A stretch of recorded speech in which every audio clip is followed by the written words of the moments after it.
Hey, what's up everyone? My name's Chris Winter, and in this video I'm going to do an in-depth comparison between two very fast focusing cameras.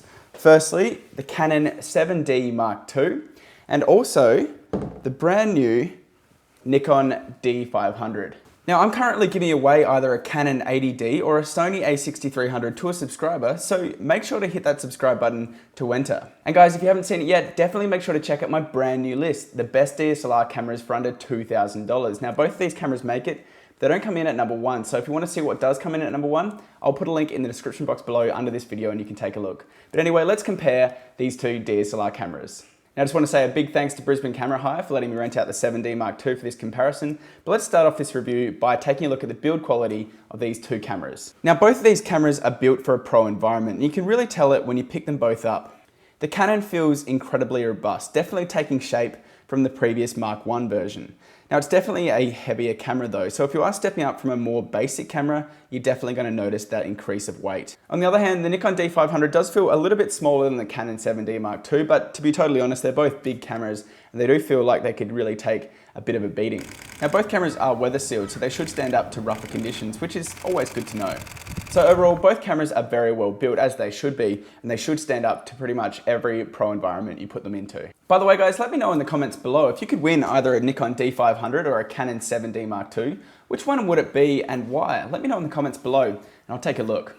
Let's now turn these cameras around and take a look at the LCD screens on the back. And the first thing you're going to notice is that the D500 has an articulating screen, whereas the 7D doesn't. To me, it was a bit of a shock that Nikon included this, as it's generally seemed to be a bit of a consumer add-on, but I'm glad that they did. Now, although it's not a fully articulating screen, it can swivel up and down, which makes composing your shots easier, especially when you're in kind of a tight situation. Now, I can kind of understand why Canon did leave it off the Canon 7D Mark II, especially a few years ago, but being 2016 now, I'm really happy that Nikon did include it, and it is a real bonus. By the way guys, if you want to see some sample images taken with the Nikon D500, what I'll do is put a link in the description box below and you can take a look at them in your own time. Now another small difference between these two cameras is that the Nikon D500 actually has a touchscreen. Now this can help you choose exactly where you want your focus point to be. Now the only way to move your focus point on the Canon 7D Mark II is by using this little trigger on the top right here, which works really quite well, but it is nice to have the option on the D500. But to be totally honest, the implementation of the touchscreen on the Nikon D500 isn't actually that good. Compared to cameras like the Canon 80D, it's nowhere near as responsive, and using the live view to focus really doesn't compare. So it is nice to see that Nikon have included a touchscreen on the D500, but if you do have the Canon 7D Mark II, you're really not missing out that much. By the way guys, I've also got my hands on the Canon 80D and the Nikon D7200, so if you'd like me to compare them to the Nikon D500, let me know by leaving a thumbs up in this video. Now if you've ever used either a Nikon or a Canon body, you'll feel right at home using both of these cameras. Both cameras are very well stocked with lots of options for changing pretty much every setting you can think of. I do however prefer the mode dial on the top of the Canon here. With the Nikon it does feel a little bit slower, but again, your preference might be different. I do like that both cameras have a number of different buttons near the shutter button, and also that they do have a dedicated video record button in close range. So overall both are very nice, and it's likely that you'll feel right at home on the body that you're most used to. Now let's quickly take a look at the viewfinders on both of these cameras. I've got to say I've been impressed with both of these viewfinders, and they're pretty much just viewfinders. Now they both have 100% coverage, which means you're going to be seeing exactly what you're going to be taking through the viewfinder.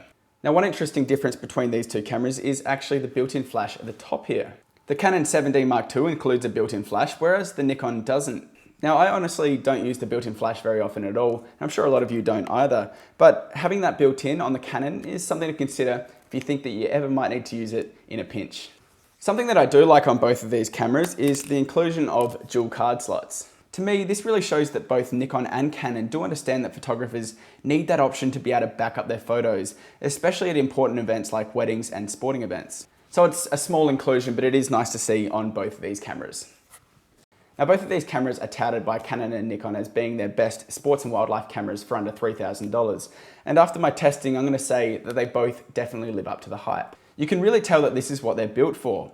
The heavy weatherproofed bodies, fast autofocus and fast shutter speeds make both the 7D Mark II and the D500 perfect for these types of shooting. Now both cameras have a max burst rate of 10 shots per second, making them perfect for capturing a number of shots quickly in a row. Now just for reference sake, this is what 10 shots per second sounds like on the D500. And this is what 10 shots per second sounds like on the Canon 7D Mark II. So both of these cameras are quick, but one thing to take into consideration is that the D500 does have a larger buffer than the 7D Mark II. So in terms of actual autofocus performance, both of these cameras are incredibly quick. In fact, they're some of the best that I've ever tested. While using it though, I did find that the D500 did have the upper hand though, with its 153-point autofocus system.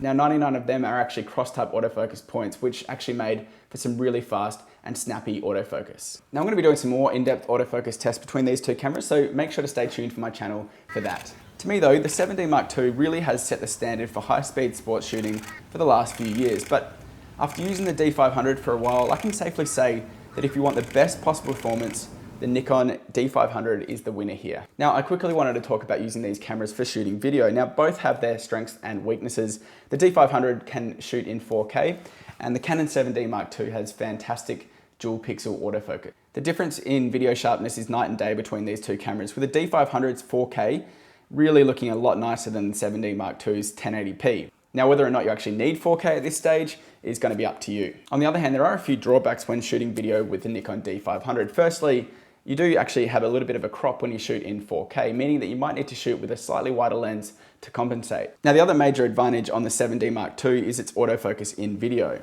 Now, it's fantastic and really does put the D500 to shame. Now, both cameras have headphone and mic jacks, which is nice to see, but at this stage, I'd probably still recommend something like the Canon 80D for people who want to shoot video with DSLRs. So let's talk about price and, more importantly, value for money. Now, both of these cameras are targeted towards pros and semi-pros and are priced accordingly. The 7D Mark II is a little bit older now and can actually be bought for a pretty good discount, even at places like Amazon and B&H. Amazon currently have it on sale for around about $300 off, coming in at about $1,500, which to me is a very good price for a very capable camera. The D500, on the other hand, retails for about $2,000, and as it's new, isn't seeing many discounts at the moment. To me, I think both of these cameras are fantastic, but if I was to pick a winner, it would be the D500.